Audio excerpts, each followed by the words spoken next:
in my mind, 4 announcement games. Oh, 4 announcement games. So excited. I love By this. announcement, I mean, that is when an individual superstar announced to the world, I'm here and I'm taking the league I got one over. off the bat. I'm about to take the league over.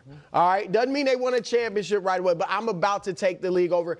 And importantly, the basketball public at large acknowledged, yeah, he's here. I want to. It's his league. I'm just going to write down what I think they are. We have one obvious one. No, but well, go the ahead. first one, and I was a young boy, but it was an impression on me. Magic Johnson's rookie year, Game 6, Kareem out, he jump centers, 42 points, 15 rebounds, 7 assists, 4 steals. Announcement so games. And he was made the MVP. For those that don't know, Magic was second to Bird in Rookie of the Year in a rout. Bird routed him. So Magic didn't take the league by storm right away. Like, he played well, but Bird was the better rookie. And then Magic took over from there. Second, Michael Jordan, 63 points. Classic. When Larry Bird, against Boston, Larry Bird called him God disguised as Michael Jordan. That way, and they lost that game, but it still was like, oh my, he's here. Third, LeBron, the 48-point special. That's right. Against Detroit, 25 straight points, 29 of the Cavs' last 30. I was in the building for that phenomenal game. That was when it was like, oh, he's here. He's the best player in the league now. Right.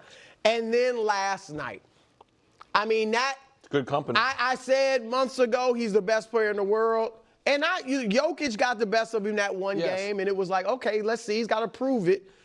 He's the best player in the world, period. You saw him against the MVP, and it was like they were on different stratospheres. All right, no diss to Shea, because a lot of players would look that way.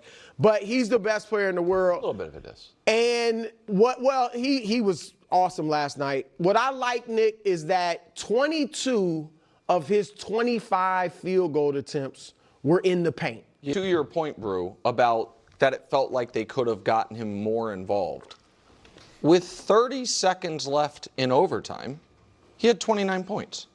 Mm-hmm. And if that iconic shot, if he misses it, he finishes with 29 points, a bunch of rebounds in a game they kind of let slip away. And instead, he makes it, and before the moment double overtime started, he was at his career high in minutes. This was only his 4th game ever he touched 40 minutes. It was his 1st game ever he touched 44, and he started the second overtime with 44. And I thought at the end of the first overtime, he was starting to look gassed because he was, and then he channeled something special in the second overtime. Yeah. And that is the feeling I got last night. The feeling I got last night was not the Spurs are definitely winning the series. It was, and you might feel differently, but it was not the Spurs are definitely winning the championship. The feeling I got last night was Brew was absolutely right. This is the best basketball player alive, and it is hard to construct an argument against it other than he doesn't yet have the accomplishment pelts. But if we are being honest about who you think has the most impact on a game and can have the most impact, and I also think, KW, it was really special that he did that in that game when Shea got the MVP. Yeah. When you really piece everything together like that, SGA gets the MVP award, the big announcement, all of that, and then Wembanyama, literally on the same night, establishes himself as the best basketball player in the NBA. And the one-day GOAT. It's pretty unbelievable. The poetry of it all. I'm posting this on the football channel. Please definitely check out the JWL Hoops basketball channel, that's where all the basketball takes live. But I definitely wanted to post this on the football channel as well because this is just absolute insanity, what we're witnessing with Wembanyama. I mean, it's just so remarkable. It is just so unbelievable. It really is. It's mind-numbing just how special Wembanyama truly is, and it's so awesome to see people finally understand. The fact that people really tried to drag their feet on this is pretty crazy to me.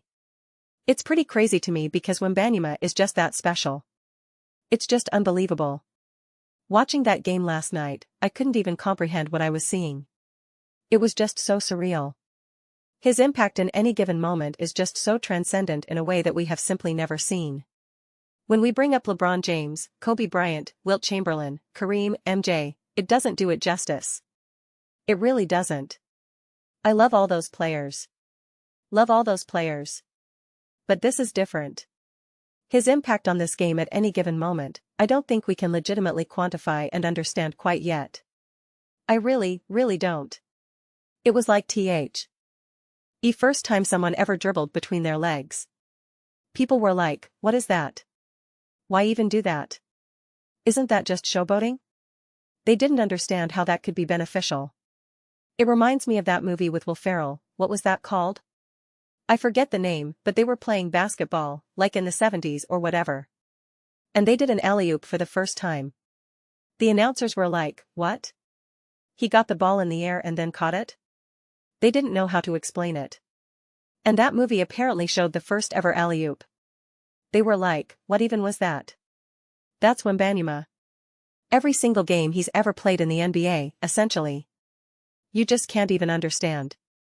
If you watched the broadcast last night, you heard Reggie Miller just being like, he couldn't even describe what we were witnessing. You could describe what you were witnessing with MJ, LeBron, Shaq, etc. You can't even really accurately describe what you're witnessing with Wembanyama. I actually had this moment right before this, and please keep watching the videos, please keep subscribing, please watch my channel, first things first, watch all the shows, but I find myself thinking I don't care about anyone else's opinion on this. I don't even care what anyone else has to say. In fact, it actually irks me and annoys me. No matter what they say. Even if it's nothing but positives, because I'm just like, no, you still don't get it. You're not doing it right. Why? Oh, you're not explaining it right. It actually irks me. And it makes me feel how I felt about my niece and nephew when they were really little. It always irked me watching other people interact with them because it always frustrated me. I never felt like they were doing it right or saying the right things. I can't explain it. It just always irked me. Whether it was my parents, I was just like, no, don't do that. And that's how it feels with Wembanyama. Even when people are talking about how great he is, how special he is, I'm just like, no. You don't get it. You're still underselling it. You're not explaining it right. I don't care what LeBron James did. I don't care what MJ did. I don't care what Magic did. None of that has to do with anything right now, and it just irks me. It really does. And again, please keep watching the videos, keep watching all the shows. I'm still going to do it too, but there's never really been a Wembanyama take that resonates with me because I'm just like, no. You're doing it wrong. It's just so remarkable, man. It really is. And it wasn't even just about this game itself, because I've been on this now for months and months saying that Wembanyama will be the GOAT. That the Spurs are here. And I have no idea if they're going to end up pulling the series out and winning the championship. That's irrelevant to me at this point, because this is the worst version of Wembanyama. That's what people are also not establishing and understanding. This is the worst version of Wembanyama that we're going to see. He is so far from his prime. With other players, you can make the argument that they were pretty much already at their peak. They were already showing what the peak looks like. We're not even close to that with Wembanyama. You don't think he's going to become a better shooter? You don't think he's going to become a better rebounder? You don't think he's going to be better at handling the ball? You don't think he's going to be able to understand the game more intuitively? You don't think his mid-range is going to improve? Every single aspect of his game is still going to improve. You can't necessarily say that about Magic Johnson or MJ or LeBron. They had other aspects they could improve in, no doubt, but I'm saying right now, Wembanyama can improve in every aspect of his game. Every aspect of his game will improve. And he's already dropping 40 points and 20 rebounds in a playoff game, becoming the youngest player in NBA history to do it. And this is the worst version of him. This is the worst version of Wembanyama. That is absolutely insane. Absolutely insane. He is going to become the most unstoppable basketball player of all time. And honestly, it won't even be particularly close. His impact on a game for his team will be the greatest of all time. And it won't be particularly close. It's just remarkable. And the only feeling you should really have is just gratitude that you get to witness it. My dad always talks about That Magic Johnson game, Game 6 or whatever it was. He always randomly brings that up. He's like, oh, the Sixers were supposed to win, and then a guy named Magic Johnson, you know. He says it ironically because obviously I know who Magic Johnson is. He's like, this was a rookie.